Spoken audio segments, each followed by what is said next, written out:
apologize to my committee and to people in the audience for being late. At this time of year, you know, there's all sorts of conferences that happen. Okay, and just so everybody know, you can mark off Senate Bill 422 today. We won't be hearing it.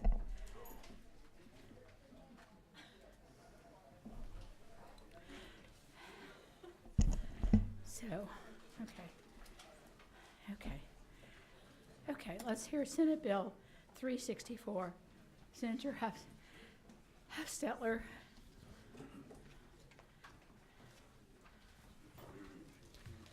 Thank you, Madam Chair. Tell us what LC you're working off of, you will, please.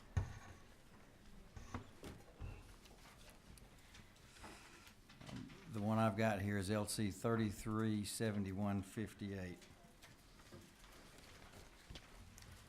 Is that the one you 58, have? that's it. We've got it in our folders. Thank Great, you. okay. This bill is for the physician assistants in anesthesia. They're usually called AAs, but that does cause confusion sometimes, so I want to make everyone clear that this doesn't have anything to do with alcohol. But these physician assistants in anesthesia have had some problems, and this was very similar to what we did for nurses last year. I didn't realize this was a problem for this profession, but it doesn't change the supervision rate at all. It's an anesthesiologist can supervise 4 anesthesia assistants. It doesn't change that at all.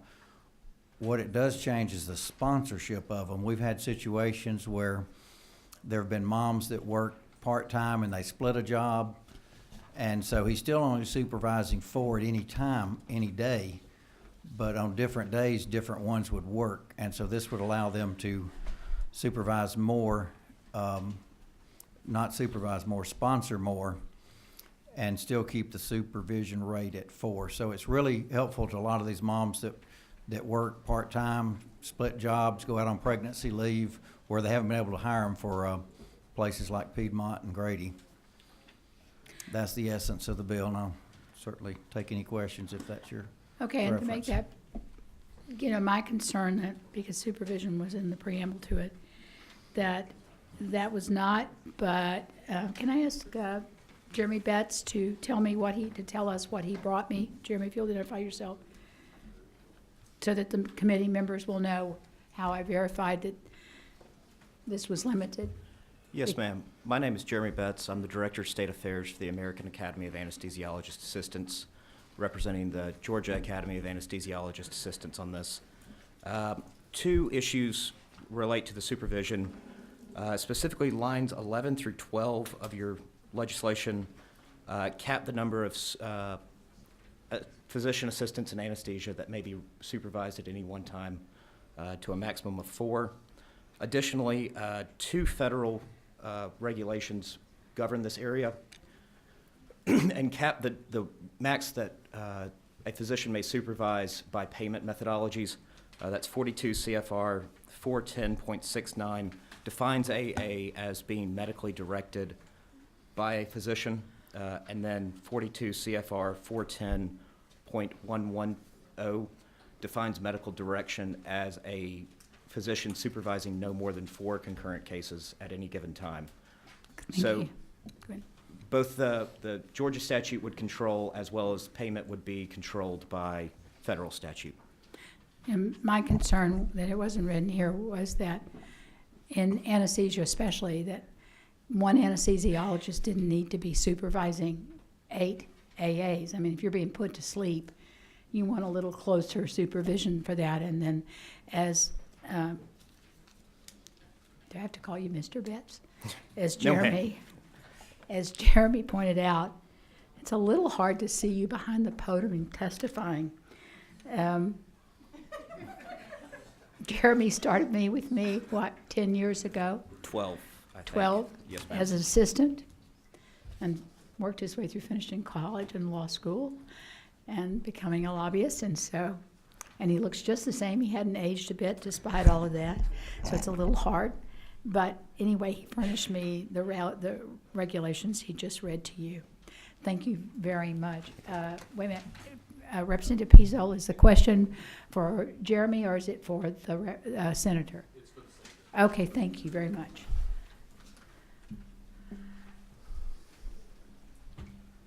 Oh, I'm sorry. I didn't realize that I was still on. Senator, my only question, and there's probably a very good answer for it, is in rural communities when they need assistance, why are we placing a limit on the number of doctors? Well, this isn't a limit on the number of doctors. What it's saying is that the physician assistants that a doctor, in this case an anesthesiologist, supervises, that he can't supervise more than 4. That nothing's changing on that, but what it's saying is that he can sponsor more, so that if one of them is working, if he can supervise 4 and all 4 of them work full-time and they're never out, it's not a problem. Mm-hmm. But if you've got, say, 2 moms that split a job and one of them works every other week, and I know some that do that, then that's 5 people, even though this week this person's not there and the other week this person's not there. Okay. So he can sponsor more, but it does not change anything in the law that says that they can supervise no more than 4 at any one time. Okay, so this is not going to limit the care of people in underserved areas. Is that No, that's correct? it will be exactly the way it is, but it will allow more to be hired. In some cases, you know, moms that want to work just part-time can't get hired right now because the physician will say, if you're not working full-time, I've got so many slots and I can't hire you. Okay, thank you for your answer. Okay. Representative Reinders.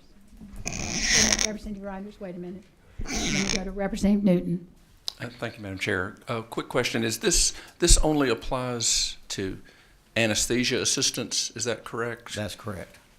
Last year, I believe you can correct me, did we extend it to where with nurse practitioners in the same role, you could have 8, but only 4 at a time? I guess that would be CRNAs or NPs. That was correct, and you may remember that bill, but it was in some special Areas. situations. It wasn't a general, Okay. it wasn't a general area. I mean, it wasn't generalized. It was more for county clinics and a couple other categories they did this for. For only specific, okay, because for parity, I was thinking that over on line, Well, we don't always need parity, Representative Newton, yes, ma'am. okay? If you had changed line 29 to board-approved physician assistant I'm not going to program. accept a amendment for that. Yes, ma'am. Thank you. Thank you. Okay. Representative Reinders. Thank you, Madam Chair. Since you and I and Jeremy are the only one that haven't aged in the previous 12 years, I move we pass. Okay. All right, I have a motion and a second. Is there any further, discussion from the committee? Okay, is there anybody in the audience that wants to speak to this that hasn't already spoken? Okay, we're ready. Everyone in the favor of the passage of Senate Bill 364, say aye. Aye. Anyone opposed? No? Okay, the ayes have it. Senator, thank you very much. Thank you, Madam And Chair. now you can go I'll present go it to in the starting Senate Health rules. Committee, where we've got some interesting bills over there, as you know. Right, and we would like our bills to move. Huh? Just that fast. Good bills should move on their merit. I do too. So, and for those of you who aren't in rules this morning, he came to present it in rules before it got out of the committee, and we gave him a hard time for assuming that the bill was going to pass out of committee before we got a chance to hear it. So we're razzing him a little bit. Thank you, Senator. Okay, let's go for another quick one.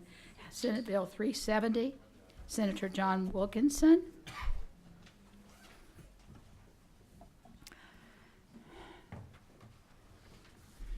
Thank you, Madam Chairman, members of the committee. Tell us which LC you're working on, make sure we got the right one. LC 372547S. We've got it. Okay. Thank you. This bill waives the first $25,000 against the estate of a Medicaid recipient. I'm sure all of you know that under the current law, Department of Community Health can make a claim against the estate of a Medicaid recipient for the amount of any medical assistance payment made on such person's behalf by the department. At the current time, the department does not pursue any estates that are valued at $25,000 or less. However, if the estates are valued at more than $25,000, they may claim the entire estate. So Sorry. So- You're saying somebody could have $24,999 and they get to keep it, and if somebody has 25,000, That's They exactly can right. take it? That's exactly right. And I had a constituent who Sorry. brought this to my attention because she was in this category. They took all of her mother's estate. I think well, not all of it, but it was $40,000. So they took all of it except $15,000. Then she had a neighbor that had an estate that was valued at $25,000, and her neighbor was able to keep all the money. So we just feel like this would be fair to make it consistent and just waive the first $25,000 for everyone. I'm sorry to the committee and Senator for butting in. It's just sometimes, there's such stupid rules sometime that you wonder who thought them up. So, questions from the committee? Okay, we've got Representative Henson. Proper time, I'd like to make a motion on this bill. Okay. Are there any other questions? Is there anybody in the committee that would like to speak on the bill? Representative Petrie, sorry. I just pushed the button, Madam Chair. Thank you. Senator, and I'm familiar with how this process works, and so we have a situation where there's really not equity today. So if you have a $25,000 estate or less, we don't pursue estate recovery in any way, shape, or form.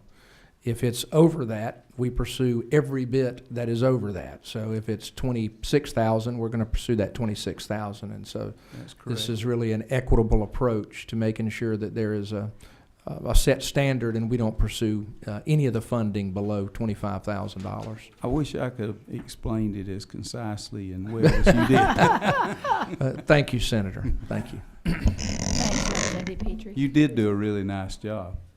Representative Hilton? Thank you, Madam Chair.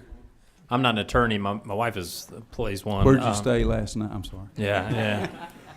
By estate, if someone has a trust, is that included?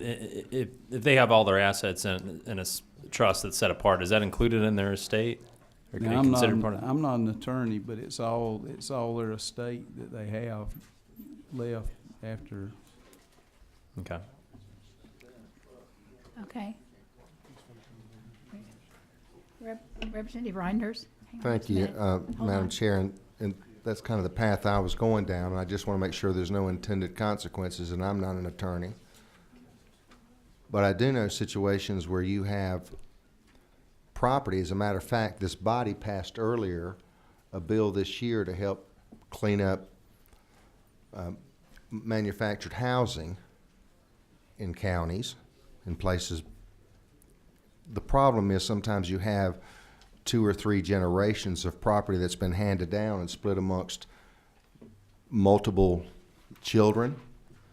And I'm just trying to think that if, to the trust question or the property question, if I'm sitting on 30 acres valued at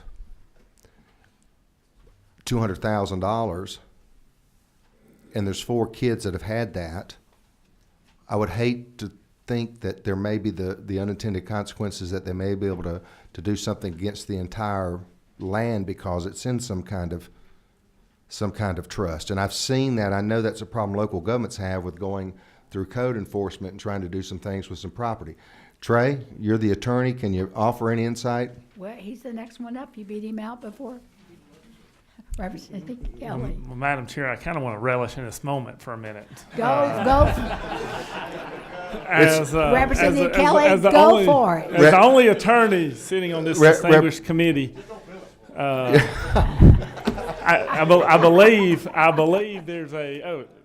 The attorney Silcox to my left I takes apologize. exception. I didn't see you down there, Deborah. I believe in apologize. empowering women for the people from Savannah. Well, there's Oh, dear. as do I.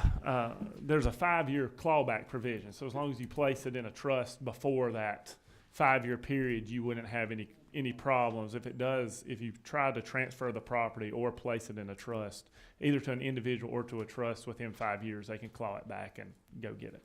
So if it's been in the family land, for example, for years, and we're now got 16 grandkids, Because I've just seen that movie and some other things. If it's in a family trust and it's been in there for more than 5 years, you would be fine. You know, if there was a transfer made from, say, a grandmother to a grandchild within 5 years, then that could still come, you know, the department today would still be able to claw back. But this would actually help them in that situation, even if there's a clawback provision. Representative Kelly, didn't one of the problems that we were having is that so many families were basically deciding everything that their parents had was for their children, and that the state should just pick up any long-term care. I think no that matter was what. And so they made this reasonable thing, said you can't do something when you finally realize a mother or dad need to go to a home, and then put everything, and that's the reason. And I think there's also some federal regulation on that as well. As we There know, is. you know, any of these payments made through Medicaid are paid for by tax dollars, and so some families were transferring while someone may be on their deathbed, and so they were trying to address that issue.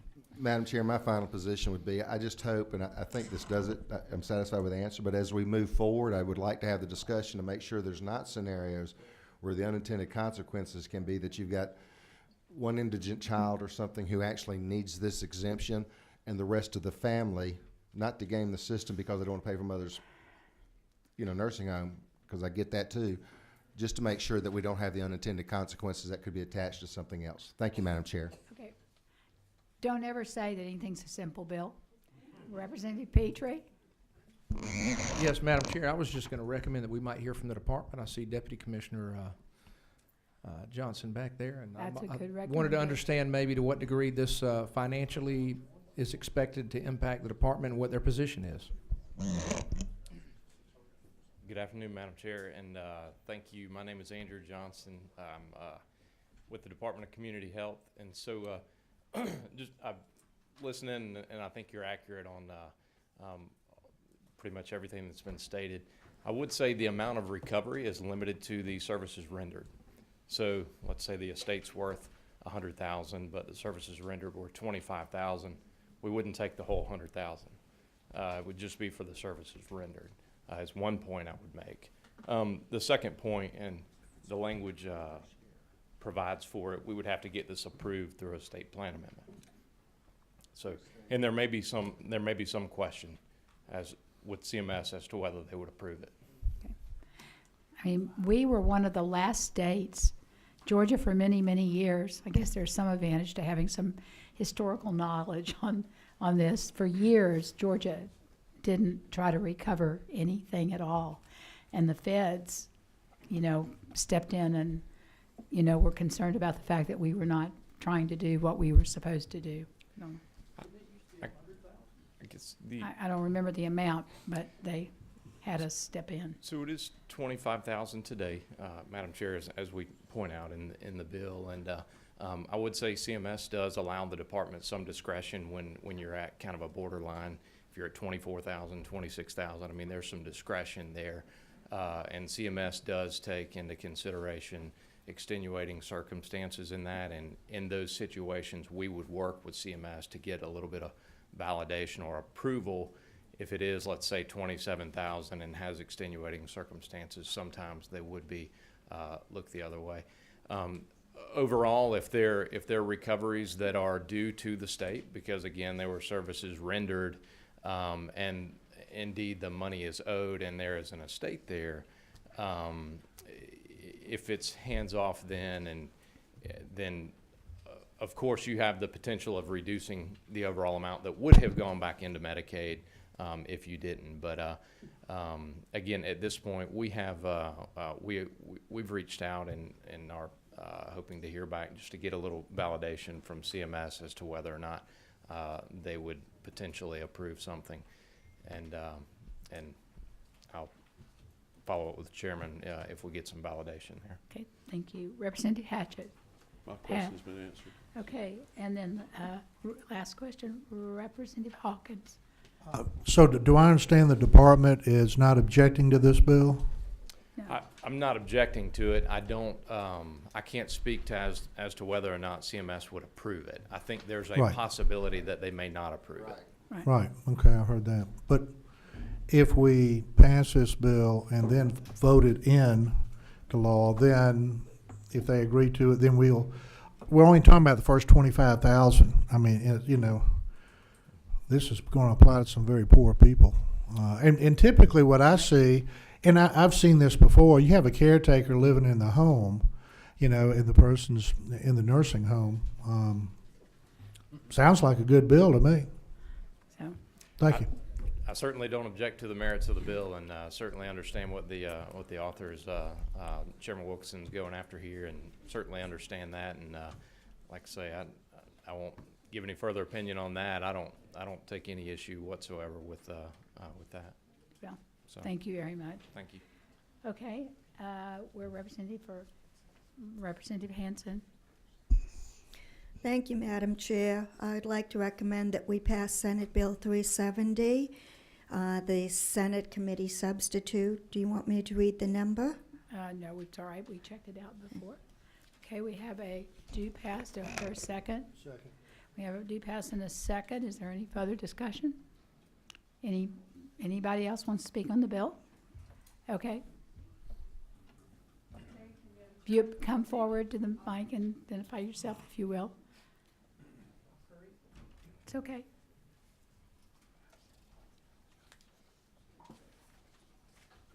Thank you. I'm Vicki Johnson, Chairman of the Georgia Council on Aging. The council supports this bill. We think that it's a way to treat seniors equitably, and we're in support of it. And we ask for your favorable consideration. Thank you. Thank you for the work y'all do with the elderly. Okay, any other discussion? Okay, we're ready. Everyone in favor of the passage of Senate Bill 370, say aye. Aye. Anyone opposed? No.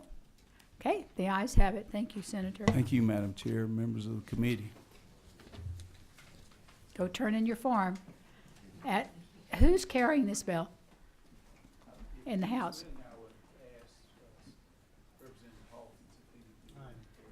Okay. And I forgot to ask Senator Huffstetler. I'll have to run him down. Remind me to ask about that. Okay. Senate Bill 318. Senator Redd.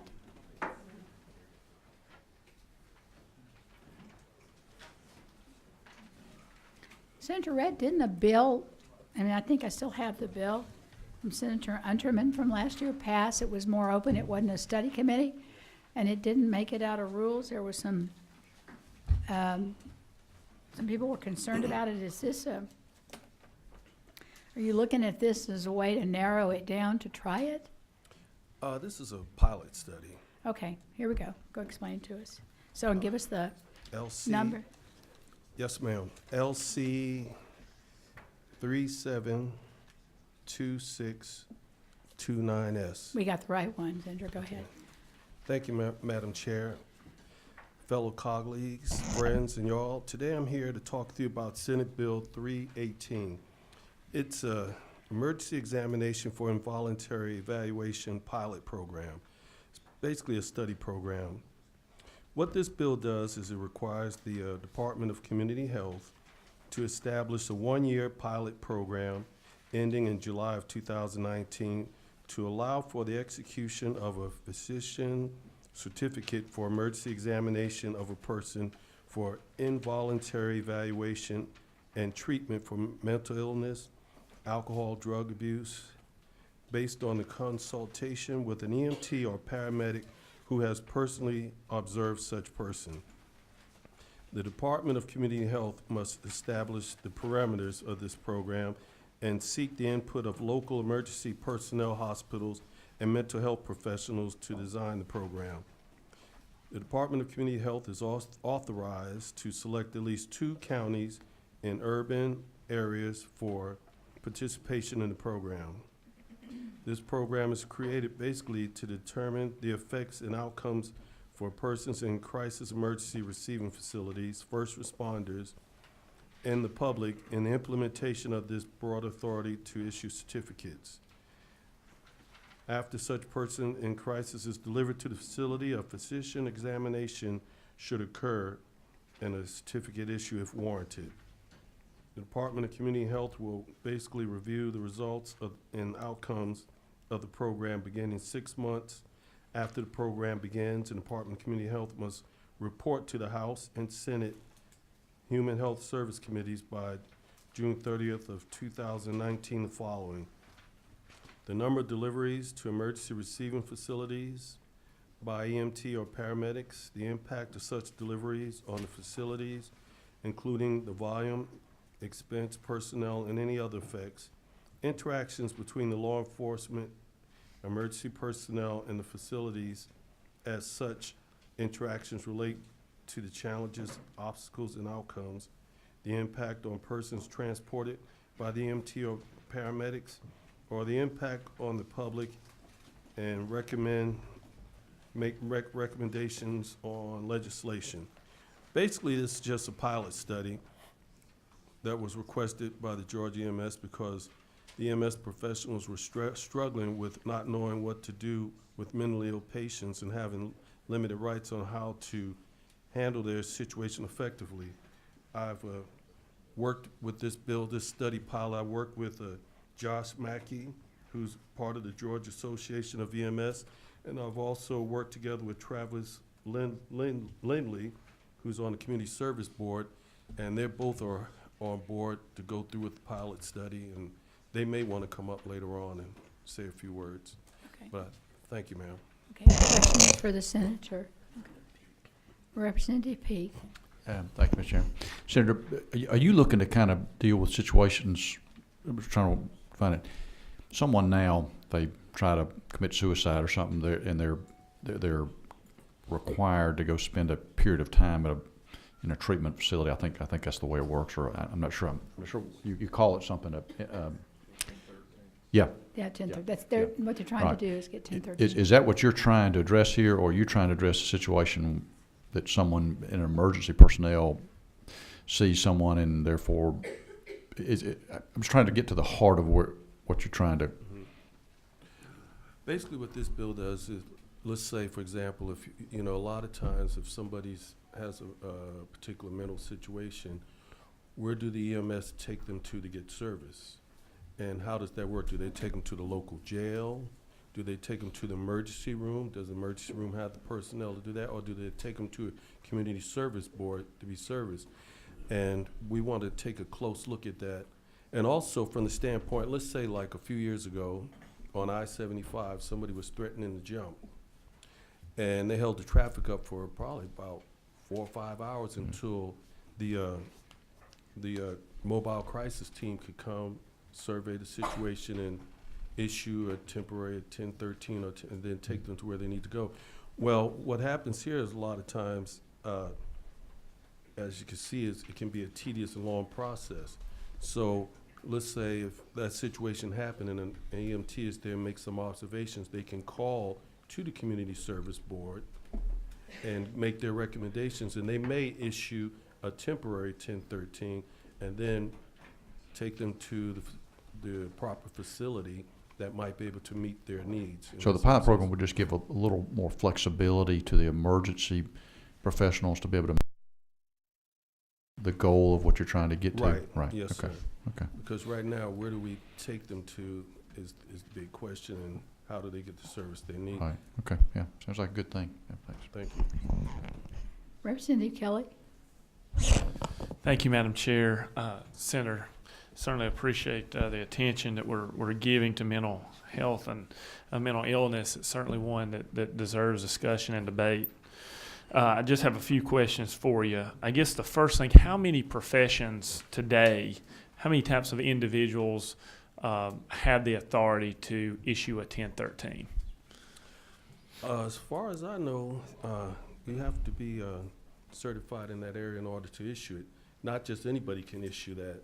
That's why the example I was given to the representative here, if an EMT is on the spot and they make some observations, they'll have to make a phone call to a person, a doctor who's certified in mental health, and based on their observations, they may issue a temporary 1013, or they may make a different recommendation altogether. And so we're talking about really the diagnosis of a necessary for a 1013 is what we're talking about. We're asking our EMTs and our paramedics now to essentially serve as the diagnosis to make to recommend the 1013. So first, let me ask, do you know what kind of training EMTs or paramedics have that would lead them to have the expertise to be able to do that? Well, they're not making a diagnosis. It's just like if somebody's hurt and have a sprained ankle, or let's say, for example, you call to the doctor and let them know what. Well, I'll give you a better example.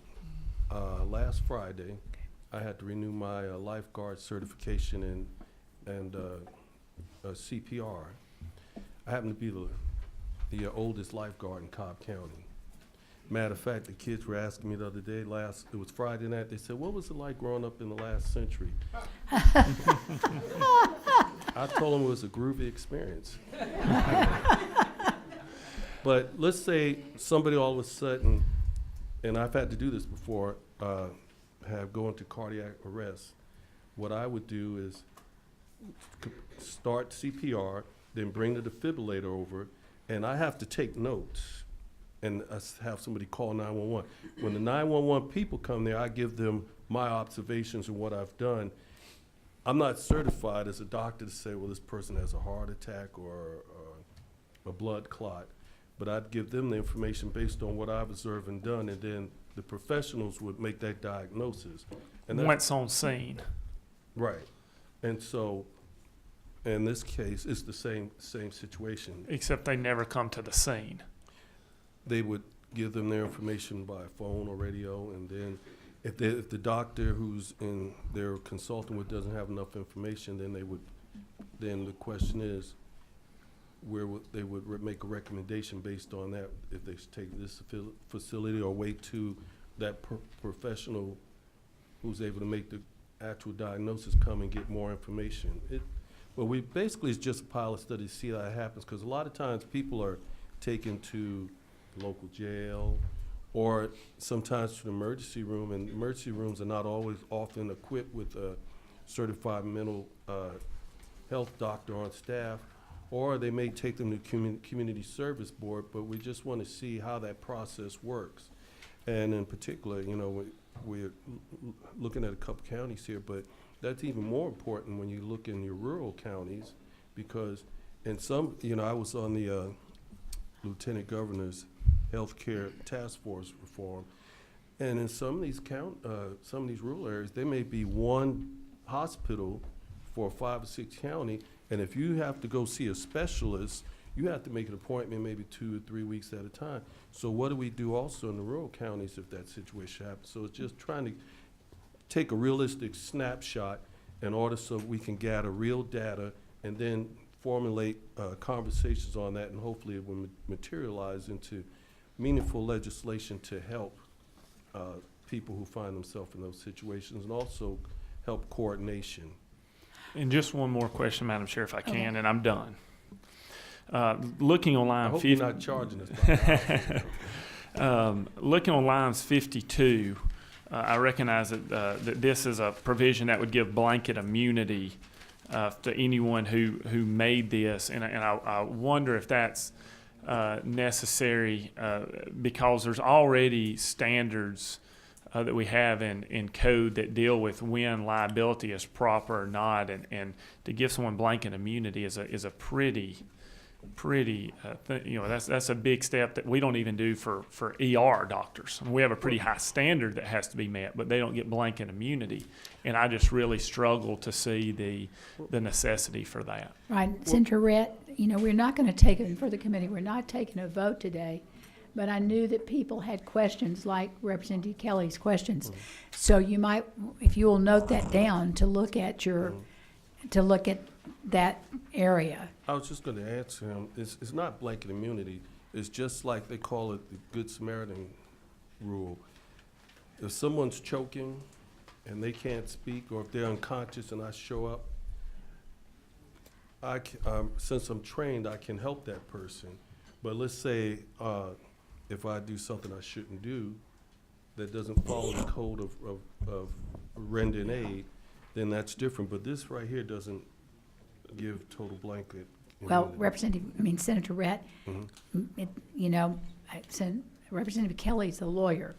And I suggest that after this committee meeting that you meet with him and talk to him about Okay. that area if you want the bill to pass. Yes, ma'am. Later on, you know, even though you might not think it does, try to work it out. Oh, no, I have no problem at all. Okay, At first, when he said immunity, I thought I was saying, is he Trey, Representative Trey, or Bill Clark? okay. Well, I think we all ought to care about when an aggrieved individual. I don't like to take you know, when someone's aggrieved, and this is certainly different from a Good Samaritan. In one hand, Senator, since you're bringing that up, you're saying these people are so professional that they ought to be able to take someone's civil liberties away from them. In the second hand, you're saying that they're so unprofessional that they ought to have immunity that's extended to people who aren't trained and licensed. So I think you have an inconsistency with your statement, Well, and I that's appreciate it. and I was trying to say it a little bit nicer until you wanted to try and make certain Oh, I was just generalities. I was just joking with you. I have no problem working with you on it. I was just trying to add some humor to it. Okay. But all right. I look forward to working with Well, let me add the humor. Representative Sharper, before you speak, please don't ask if this is going to give you permission to take a person down to the ground and wrestle with them to get them under control like you did the last time we discussed one of these bills. Right. That helped cause that bill to have problems. No. Thank you, Chairman. And in looking at this, I've been in EMS about 29 years and been a paramedic for 27 years. So to give you guys some insights on what actually happened in the critical space that we're in now with mental health, a lot of times we do go to patients and we are trained in our psychology as well as, you know, mental illness, things like that. So we can make some type of call of saying, okay, this person needs to be seen, you know, taken to the ER. Because like you say, long time ago, they just throw you in a car, jail, you go to jail or you go to hospital. But now, you know, is more sensitivity. And I think a problem we're having in some of the rural areas and just overall is having crisis centers. A lot of times if I get on a scene and I say, okay, this patient needs to go, they may be belligerent and having a problem and you think they should go to, you know, to jail, but no, this person needs to be seen. In times past for several years, 20 years or better, we've taken that person to the ER. And at one time, our ER had someone that works at one of the mental health companies. They were in the ER and they would evaluate that patient and determine if they're going to go to another center or be seen, go home, or whatever the situation is. But now we don't have that, and a lot of your rural hospitals don't have that. So they go to the hospital and they have to sit there, and someone from a crisis center has to come into the facility. But at the same time, you have those rooms that are being taken up. And if you have two patients come in, and you have one person in that room, and on the other side of the ER, you have another one, that's going to top two individuals that's going to have to watch each one of those. So they actually try to get the patients to be in the rooms side by side, but you're still taking up ER space in case you have a heart attack, a stroke, or something that comes in. In Valdosta lately, because they've done something as far as getting money for mental health, we have a crisis center. This is what's critical for the paramedics at this point. Now we have an option that if we have a patient on the scene and we've already ruled out their vital signs and everything is okay on the physical end, now we just dealing with the mental side. Now we can take that patient directly to the crisis center because that's the agreement that has been set up. And I think this is a very important thing that we really need to try to do to see what we're doing in certain areas, because if we get to the point where we're tying up too many ERs and don't have the room for them, we could figure out a way to get more money into having more crisis centers where these patients can be seen and not hold up the ER, and also not hold up the paramedics, because if we do get on a scene and we have to take them somewhere, we have to take them to the ER, we may have to wait a little while and they're on the stretcher and somebody else could be dying. But I think we need to give this some energy. And also when you're talking about line 52, I think that is okay, 52, 53, 54, 55. But I think when it comes down to line 55, where it says liability for his or her actions in connection with admission of a patient to a facility, I think you put a period under there and you can scratch out or the discharge of a patient from a facility, that will keep us in line with what we're already doing, because we really don't have anything to do with if a patient really is discharged. It's just only, we're already covered. If we take someone somewhere, we're covered either way. So I don't think we need to, Okay, go ahead, Representative but Sharper. that's it. Thank you. Can we kind of keep the answers Oh, yeah, go ahead. to tell him what we think the problems are? Yes, And, okay. because we're going to be here and people have 2:00 meetings and, that's close. One of the things would be that you says 2 urban situations. Maybe that needs to be 1 urban situation and 1 rural, Senator. Okay. Yeah, I would like you to look at that. Representative Petrie, if you can give him suggestions. Yes, thank you, Madam Chair. Yeah, Senator, and I understand the issue you're trying to deal with mental health and have dealt with in my career with a lot of those challenges, but I have some real concerns here. So first of all, we're talking about 1013. We're talking about a physician's certificate for emergency examination. That's a 1013. And my experience has been we almost can't get these accomplished by physicians today in our communities. I mean, it's very difficult for us to have physicians 1013 someone. So the likelihood that we're going to make that happen with paramedics is surprises me. I will tell you that also my understanding is this certificate is a DBHDD document. If I'm correct, it's not a DCH, so I'm a little confused about the departments. We talk about the Department of Community Health, but I think the Department of Developmental and Behavioral DBHDD actually owns the certificate, if I'm correct, and kind DB of what? I'm sorry. say again, DBHDD, and explains kind of who's appropriate to be there, and they're very qualified individuals, very well-trained individuals. So can you help me to understand kind of the overlap with the departments and where the departments are on this bill? I think we maybe need, did you just pick a department? Excuse me? Did you just pick a department, Senator, where you thought it fit? Yes, ma'am. Okay, I think you need to look in to see if Representative Petrie isn't correct. If you'll talk to the 2 departments about that, please. Representative Henson. Thank you. Been on CSB boards before. Okay. And I've also been on appropriations for a long time. The biggest problem I've seen is we constantly keep pulling funding away from CSBs. If we're going to look at this, and if it's a successful thing, one of the things I think that's very important is we look at fully funding our CSBs and making sure that they have adequate personnel and adequate beds. Secondly, is this on line 57, will that give you adequate time to get set up and established starting July of 2018? It's just a date, but there's room for flexibility. I was just wondering, because you had it ending, and I didn't know if, the startup time. That's something to look. If it needed to be moved a little further out for the counties to be chosen and to set everything up. Okay, But thank you very much. thank you.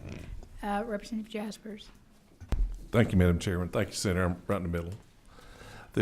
I'm kind of echoing what Representative Petrie said.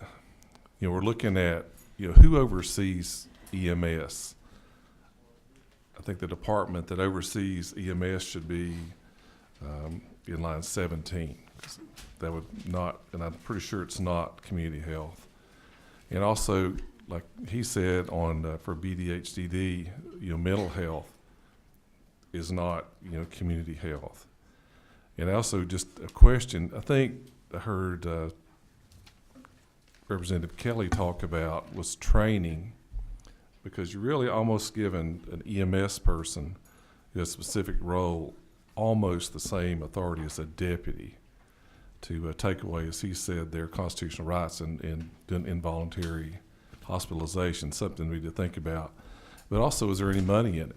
I think you're going to have to train EMS professionals to know this and be able to do this, and for whichever department this ends up in, it's going to cost them some money to be able to do this. I mean, I think we ride them pretty tightly on how much money they have. Is there discretionary money to be able to do a study like this? Not that I'm against it, I'm just saying these are the things that I've thought of. Madam Chairman. Thank you. Representative Newton, last question. Thank you, Madam Chair. I too just did want to mention the current requirement under Department of Behavioral Health and Developmental Disabilities does oversee this form, and I probably don't have a shift that goes by in the emergency department where I don't have to sign one of these. And it's very clear on it that I have personally examined this person. I would never want to do that with a paramedic in the field putting my name down where it says personally examined. I know they can adjust the form, but we do need to make sure it's the right department.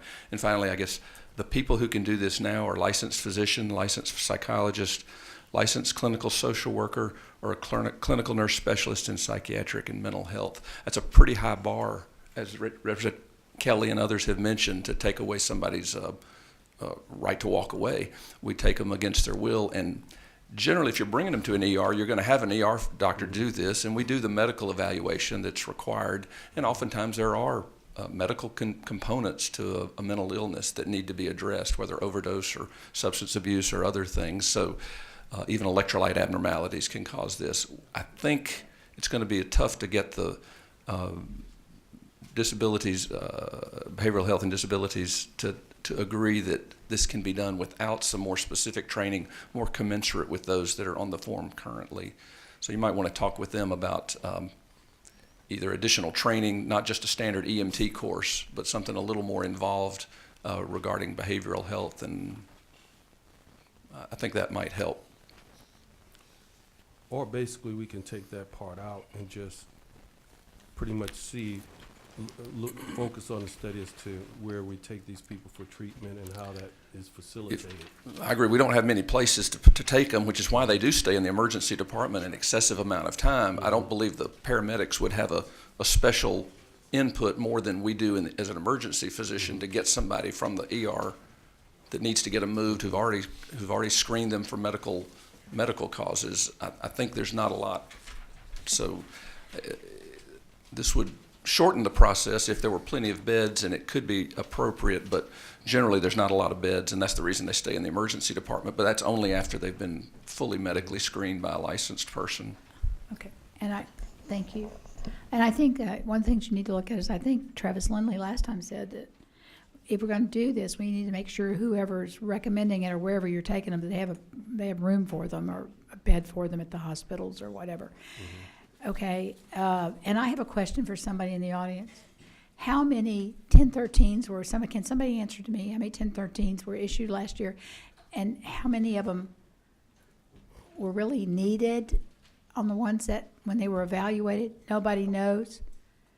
Wasn't there something somewhere, anybody here from? Okay, seems like to me, all right, there we go. Okay, wasn't it something like 11,000 last year or something? Pardon, wait a minute.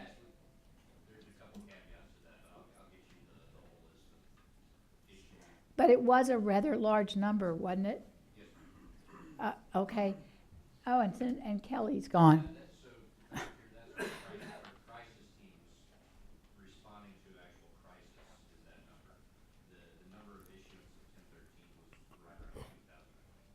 And that was crisis teams responding? Okay. I might also, I'm sorry. No, and do they stay with you? Okay, we need to find out about it, those, when they're issued, if they stay with the person forever and ever, because that can keep you from. This is a temporary one, and then when they bring it to the facility, they reevaluate it. Right. Representative Sharper wanted us to make that clear, that it was not really a 1013 that you were issuing, and also to say, Representative Petrie, Representative Sharper wanted you to know that they already had this immunity. Kelly, that they're showing back on line 52s, or maybe that was for Representative Kelly. Well, okay, Senator, I think you've got your marching orders.